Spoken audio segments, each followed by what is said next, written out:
kalau ingin istiqomah di dalamnya, ada dua rahasianya.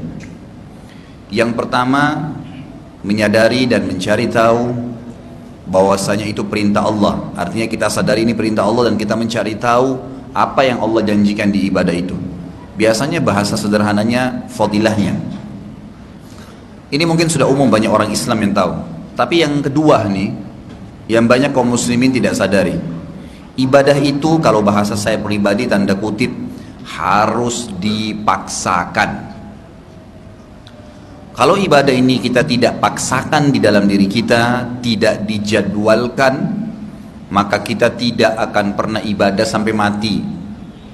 Contoh, kalau Al-Quran itu hanya ditaruh di rak saja, dan kita tidak paksakan kaki kita melangkah ke rak itu untuk mengambil Al-Quran, tidak memaksakan diri untuk membuka lembaran-lembarannya, dan menjadwalkan rutin setiap hari, maka Quran itu hanya akan jadi kenangan sampai kita meninggal.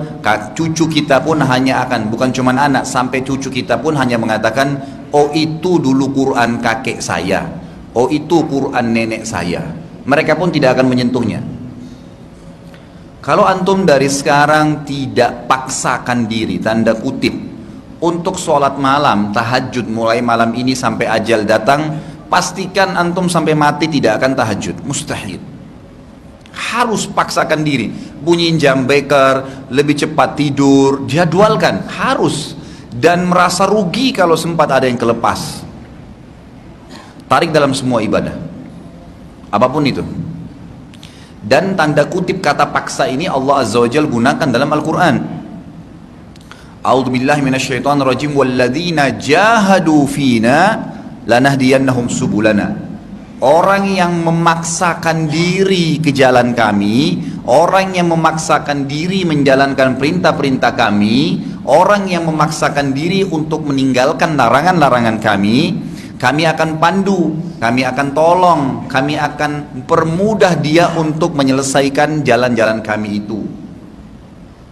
Kalau ngantuk malam, paksain bangun.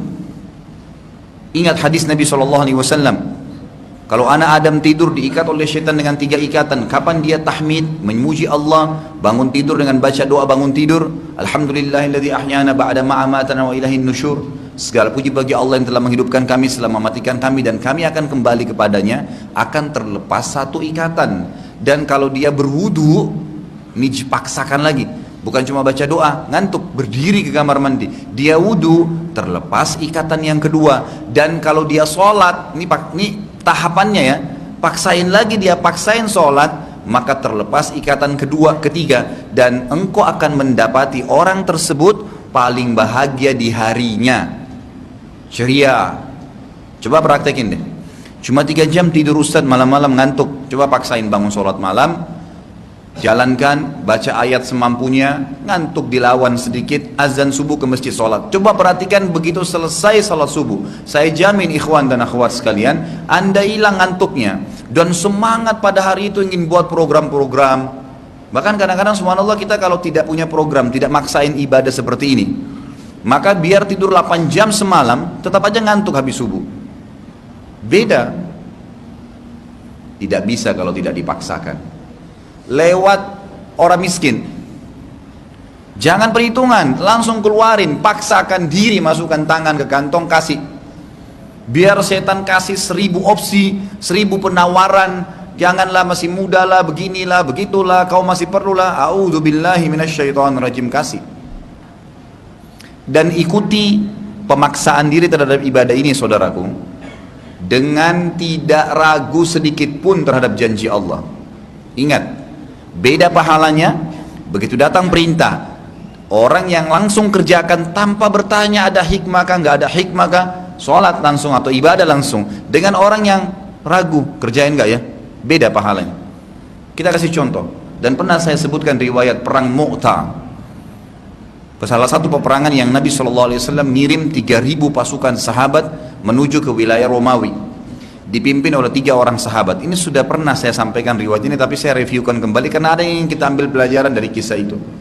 Waktu Nabi kita Muhammad SAW sedang membentuk pasukan di depan masjid beliau, beliau menunjuk Zaid bin Harithah, anak angkat beliau. Wahai Zaid, kau pemimpin peperangan ini, kau yang akan memegang bendera. Perlu kita tahu, di zaman dulu peperangan itu dinilai menang atau kalah kalau bendera berdiri atau bendera jatuh. Kalau benderanya masih ada berkibar, berarti masih ada pasukannya tuh, masih kuat. Kalau benderanya jatuh berarti sudah kalah, walaupun pasukannya banyak. Jadi yang memegang bendera di zaman dulu itu sasaran tombak, sasaran panah, sasaran serangan. Ini harus orang yang pemberani nih. Nabi SAW mengatakan, wahai Zaid, kau pemimpin perang dan kau pemegang bendera, siap dengan segala konsekuensinya.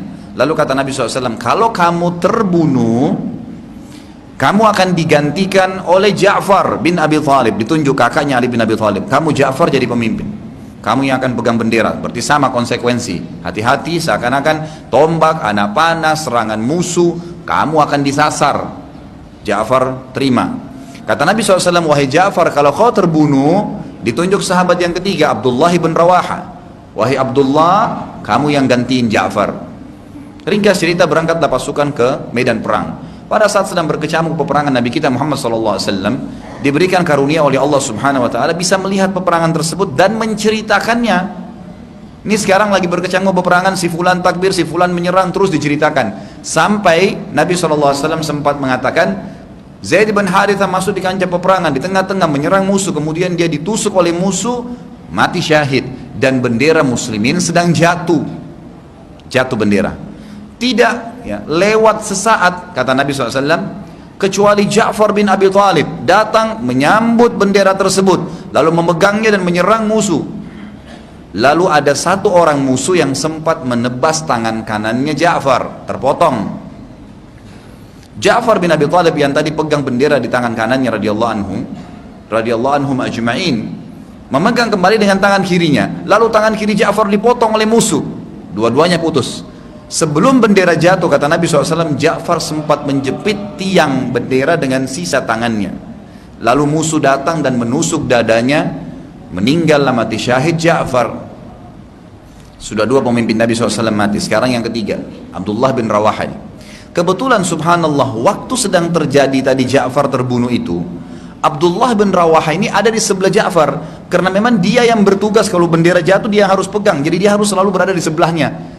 Seperti tadi Zaid bin Harithah, waktu pertama pegang bendera, Ja'far sama Abdullah harus ada di sebelahnya tuh. Kapan jatuh dia harus segera pegang, karena ini menang kalahnya pasukan dari bendera jatuh atau berkibar.